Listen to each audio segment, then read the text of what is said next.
उद्धव ठाकरे यांचा उद्वेग, ज्यांना जायचंय त्यांनी खुशाल जा, पुन्हा एकदा उद्धव ठाकरेंचा नाराजांना इशारा।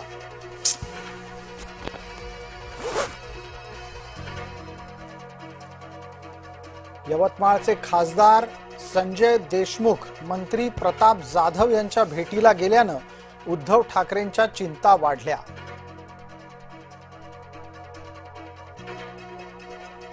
नाराजांना शांत करण्यासाठी संजय राऊत सरसावले। नाराजांशी संजय राऊत करणार चर्चा, सूत्रांची माहिती।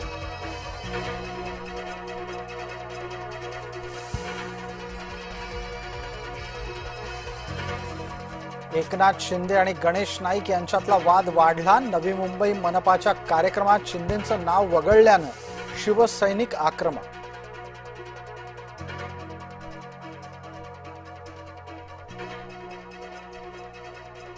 नवी मुंबई भाजपातही संघर्ष टोकाला।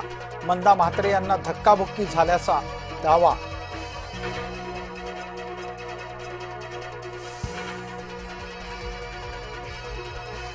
साईबाबांच्या शिर्डीमध्ये भक्त निवासात धक्कादायक प्रकार।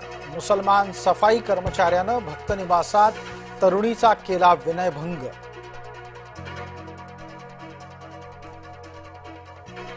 पंतप्रधान पदासाठी राहुल गांधी यांना ठाकरेंची पसंती। मुंबईतल्या पत्रकार परिषदेत संजय राऊत यांचं वक्तव्य।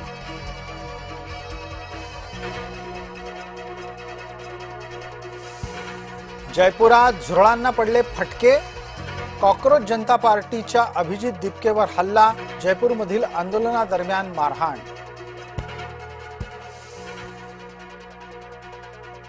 नाफेडला कांदा विकायला शेतकरी तयारच नाहीत। नाफेडच्या कांदा खरेदीकडे शेतकऱ्यांनी फिरवली पाठ।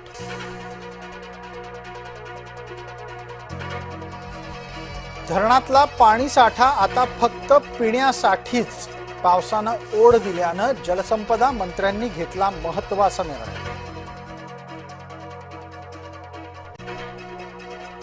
नालासोपाऱ्यात अभिनेत्रीनं केली आत्महत्या।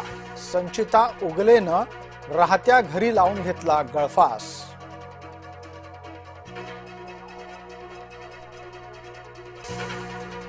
नाशिक विधान परिषद निवडणुकीमध्ये भाजपाकडून व्हीप पक्षादेश देताना महायुतीचे उमेदवार नरेंद्र दराडे सुद्धा उपस्थित।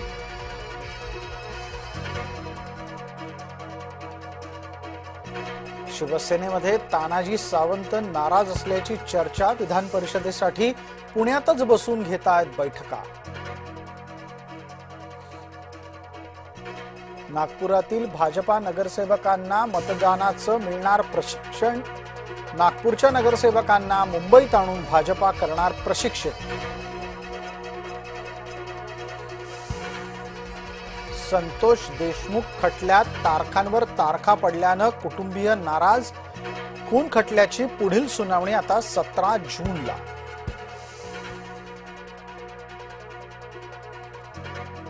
मॉन्सून हलेना, मॉन्सून बरसेना। गेल्या 4 दिवसांपासून मॉन्सून एकाच जागी स्थिर।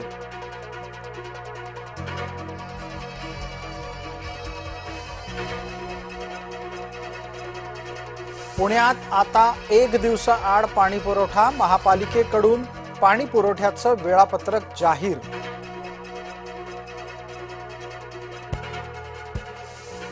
सरकारनं केलं लहानग्यांचं शाळेत स्वागत। मुख्यमंत्री आणि दोन्ही उपमुख्यमंत्री पोहोचले स्वागताला।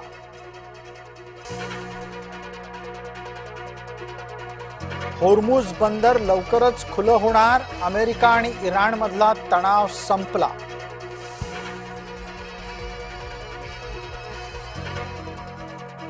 युद्ध थांबताच सराफा बाजारात उत्साह। सोन्या चांदीचे दर वाढले।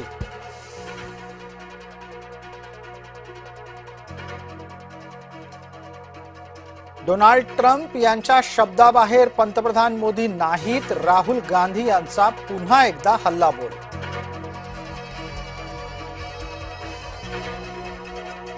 फ्रान्सचे अध्यक्ष मॅक्रॉन आणि पंतप्रधान मोदी यांच्या बैठकीत महत्त्वपूर्ण निर्णय। भारत आता जगाचा तंत्रज्ञान पुरवठादार झाल्याचं वक्तव्य।